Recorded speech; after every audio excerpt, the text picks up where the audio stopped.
জান্নাতে যারা যাবে তাদেরকে অনেকগুলো পুরস্কার দেয়া হবে। সর্বপ্রথম যেই পুরস্কারটা দেয়া হবে, জান্নাতের মধ্যে যেই বান্দা পা রাখবে ওই বান্দা আর কোনোদিন মৃত্যুবরণ করবে না। সুবহানাল্লাহ। আর মৃত্যু যদি না থাকে তার কোনো টেনশন আছে? আপনাদের এই নিশ্চিন্তপুর এলাকার যদি একজনকে ক্ষমতা দিয়ে দেয় যে যাও, তোমাকে ক্ষমতা দেওয়া হলো, তুমি আর কোনোদিনও মৃত্যুবরণ করবে না, বলেন তো এর থেকে বেপরোয়া আর কেউ হবে? একই করবে। শেখপাড়া বাজারে যায় গড়াই বাস, মানে সড়ক পথে বিমানের ছোঁয়া একটা বাস আছে, আপনারা চেনেন, গড়াই আর রূপসা। উঠছেন কখনো? সড়ক পথে বিমানের ছোঁয়া, এই বাসের নাম কি?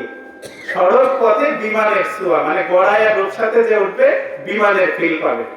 এই বাসের সামনে যদি নিশ্চিন্ত করে কাউকে বলা হয় তোমার আর কোনোদিন মৃত্যু হবে না, এ কি করবে? গড়াই বাসের সামনে যায় দাঁড়ায় বলবে দে লাগা আমাকে, আমি আর কোনোদিন মরবো না। কি ঠিক না? জান্নাতে যাওয়ার সাথে সাথে সর্বপ্রথম যে পুরস্কার আল্লাহ জান্নাতীকে দিবে, জান্নাতীকে সার্টিফিকেট দিয়ে দেওয়া হবে। বলবে ও জান্নাতী, তুমি জান্নাতের মধ্যে অবস্থান করো, তোমার আর কোনোদিন মৃত্যু নাই। সুবহানাল্লাহ। কোনোদিনও মৃত্যু নাই।